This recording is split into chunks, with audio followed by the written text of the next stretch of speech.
যুবক বৃদ্ধও না, শিশু না, যুবক পুরুষ।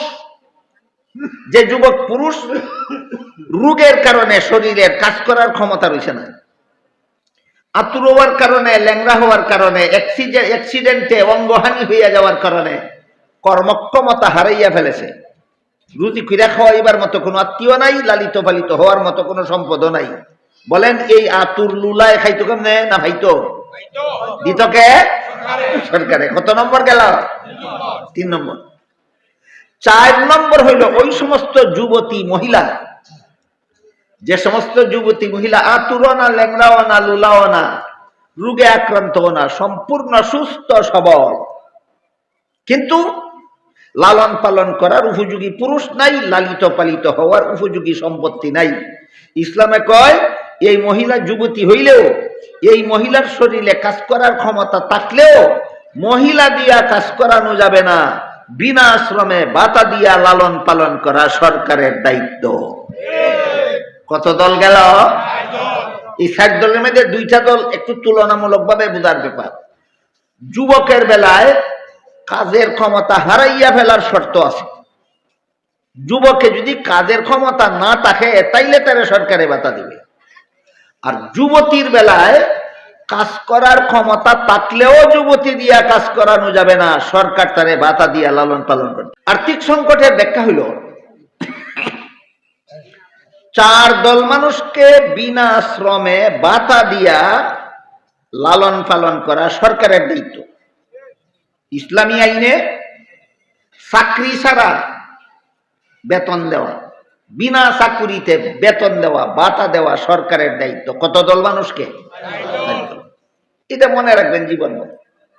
1 নম্বর, ওই সমস্ত বৃদ্ধ লোক যাদের শরীরে কাজকর্ম করারও ক্ষমতা নাই, লালন পালন করার মতো কোনো লোকও নাই, লালিত ফালিত হওয়ার মতো সম্পদও নাই।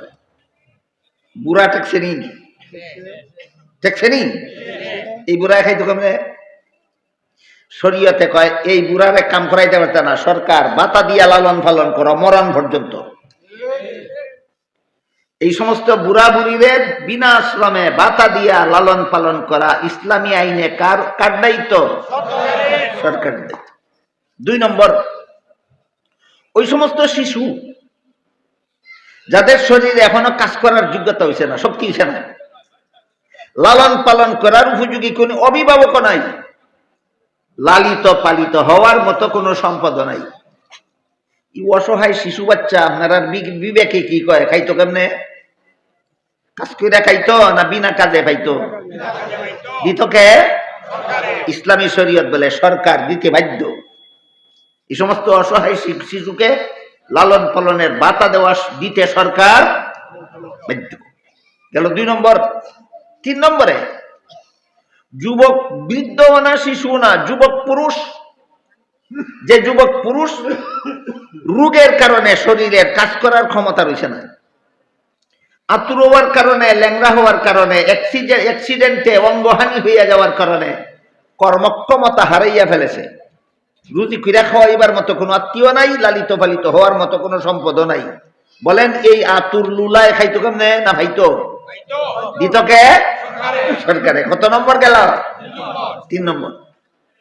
4 নম্বর হইল ওই সমস্ত যুবতী মহিলা, যে সমস্ত যুবতী মহিলা আতুরও না, ল্যাংড়াও না, লুলাও না, রোগে আক্রান্তও না, সম্পূর্ণ সুস্থ সবল, কিন্তু লালন পালন করার উপযোগী পুরুষ নাই, লালিত পালিত হওয়ার উপযোগী সম্পত্তি নাই।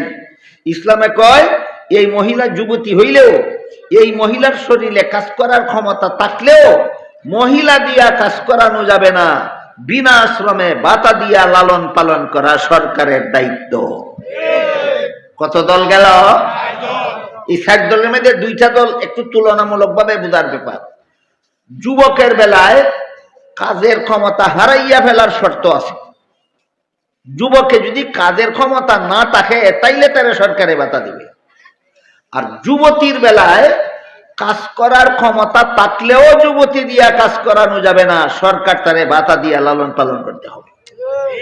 সমান সমান নারী পুরুষের বিধান না যুবক যুবতীর বিধানে একটু বেশ কম আছে।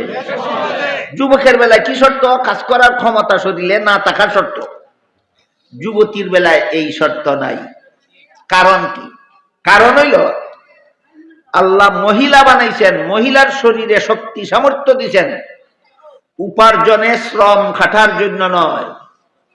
মহিলাদের শরীরে আল্লাহ শক্তি সামর্থ্য দিয়া থাকেন তার শরীরে তিনটা জিনিস ব্যয় করিয়া গর্ভের সন্তানের দেহ গঠন করা। মহিলার শরীরে তিনটা জিনিস চুষে খাইয়া তার গর্ভের সন্তান পুষ্ট হয়। কটা জিনিস? 1 নম্বর ভিটামিন, 2 নম্বর ক্যালসিয়াম, 3 নম্বর রক্ত। মহিলার শরীরের রক্ত গর্ভের সন্তানে চুষে খায়। মহিলার শরীরের ক্যালসিয়াম গর্ভের সন্তানে চুষে খায়। মহিলার শরীরের ভিটামিন গর্ভের সন্তান চুষে খায়। এই কারণে 10 মাস খাইতে খাইতে মহিলারে একেবারে স্বাস্থ্য বিনাশ করে ফেলে। আপনাদের কারো অভিজ্ঞতা থাকলে বলেন। আপনাদের কারো বিবি কোনো সময় সন্তান জন্ম দিছেন না?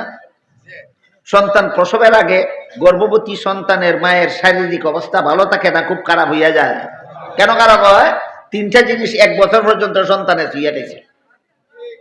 এইভাবে শরীরের 3টা মহামূল্যবান জিনিস ব্যয় করিয়া গর্ভের সন্তানের দেহ গঠনের জন্য আল্লাহ মহিলা বানাইছেন, উপার্জনে শ্রম খাটার জন্য নয়। এটা মহিলাদের প্রতি আল্লাহর দেওয়া মর্যাদা। এই মর্যাদা ইসলাম ছাড়া দুনিয়ার আর কোন বিধানে মহিলাদেরকে দিতে পারে নাই, কখনো পারবে না।